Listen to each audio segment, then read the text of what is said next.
Salut à tous, ravi de vous retrouver sur Direct Course, mardi 9 novembre, c'est l'hippodrome de Saint-Cloud qui nous accueille pour le tiercé Quintet Plus. Il se déroule dans le prix du Rhin, une épreuve réservée à des 3 ans, ils seront 16 au départ. Je vous transmettrai mon pronostic pour ce quintet, ensuite des informations concernant la Réunion 3 sur l'hippodrome de Paris-Vincennes.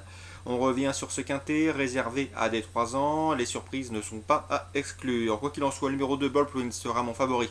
Un cheval qui, après avoir pris une place de deuxième dans une course à réclamer, vient de se classer troisième d'un handicap de même facture. C'était récemment sur l'hippodrome de Longchamp. Le pensionnaire de Tony Clout, monté Flavien Pratt, est somme toute assez régulier. Il a trouvé sa voie dans ce genre de compétition. À mon avis, il doit jouer un premier rôle. Il a numéro 16 dans les stalles, mais en fin de saison, vous le savez, on peut logiquement penser que les concurrents vont se déporter vers l'extérieur de la piste et ce numéro ne devrait pas être trop un handicap.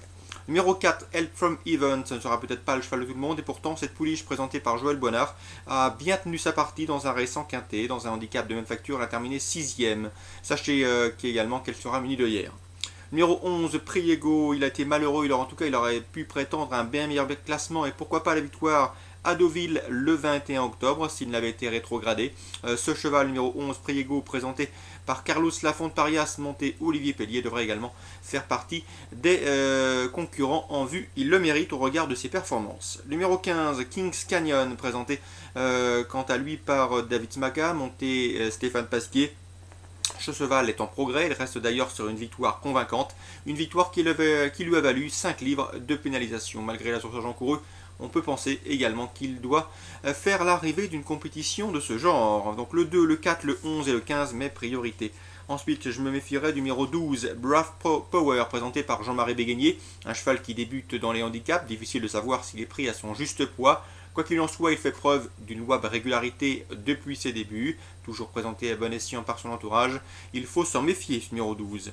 Ensuite, le 3, Vert Glacial, qui lui vient de se classer 4ème de la course référence. Il a pour lui son expérience et sa régularité. C'est un élève de Carlos Lerner, monté David Bonilla.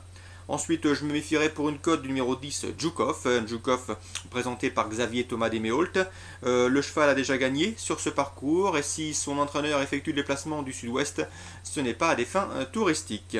Donc attention à lui. Et on terminera par le numéro 7, Super Joe, autre outsider. L'élève de Robert Collet avait débuté victorieusement sur l'hippodrome de Chantilly. Pour ce premier handicap, en dernier lieu, il n'a pas été en mesure de se mettre en évidence, mais maintenant avec un peu plus d'expérience et de maturité, lui qui n'a que très peu de courses au compteur, devrait pouvoir également jouer un bon rôle et pourquoi pas s'immiscer dans la combinaison gagnante à une cote d'outsider. Je me résume pour ce quintet, 2, 4, 11 et 15, suivi des numéros 12, 3, 10 et 7, sachant que les derniers cités ne sont pas des plus plébiscités et partira une cote d'outsider. Vincennes, Réunion 3, première information, le 106, Régence de Liton. C'est vrai qu'elle reste sur plusieurs échecs au papier strict, mais attention, elle sera déférée les 4 pieds, elle ne l'a plus été depuis le mois d'avril. Hugues Lévesque se déplace toujours à Vincennes avec de fermes ambitions, en tout cas l'engagement est bon pour sa jument. Sachez également qu'elle a déjà bien fait sur ce parcours où elle compte un chrono tout à fait intéressant. Donc je me méfierai du 106, Régence de Liton. On peut logiquement dire que c'est la course visée, l'opposition certes à fière allure, mais elle peut parfaitement s'imposer, le 106 Régence de Liton. Le 610, avec la voire Texana Bella, attention à elle, c'est une pouliche douée. Elle possède le meilleur chrono sur ce parcours, elle est présentée par la famille Verva. Et je pense que sous la selle, elle peut parfaitement s'illustrer, en tout cas de très bons bruits circulent sur sa candidature. Le 610 Texana Bella, on s'en méfiera d'emblée à Vincennes sous la selle.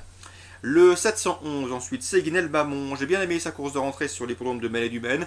Le cheval a maintenant une course dans les jambes. Comme beaucoup de pensionnaires d'Yvondreux, il a été réservé pour ce meeting d'hiver. D'ailleurs, l'an dernier et l'hiver dernier, il avait prouvé qu'il était compétitif sur la cendrée. Donc un cheval en retard de gain. Le 711, Séguinel Bamon. Attention à lui, il ne devrait plus tarder à refaire parler de lui.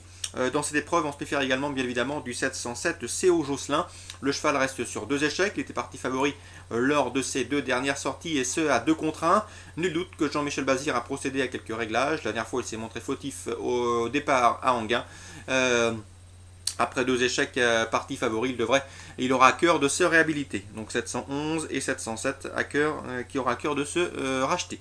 On termine avec le 807 Séduisant Fouto. C'est un cheval également qui est en retard de gain. Il a été préservé, un sujet estimé et ménagé, présenté par la famille Dreux, André pour le père et Charles au sulky. Sachez que ce fils de Gazouillis vaut un lot de ce genre. L'opposition est certes difficile à situer avec des chevaux qui ont brillé en province et qui s'attaquent à la région parisienne avec des ambitions, mais je pense ce 807 Séduisant Fouto capable de monter quelques étages cet hiver. Donc on se résume pour Vincennes, mes informations et mes coups de cœur: le 106 Régence de Liton, le 610 Texana Bella, le 711 Séguinel Babon, le 807 Séduisant Fouto. Voilà pour ce mardi 9 novembre, très bon jeu à tous, bonne journée et rendez-vous demain.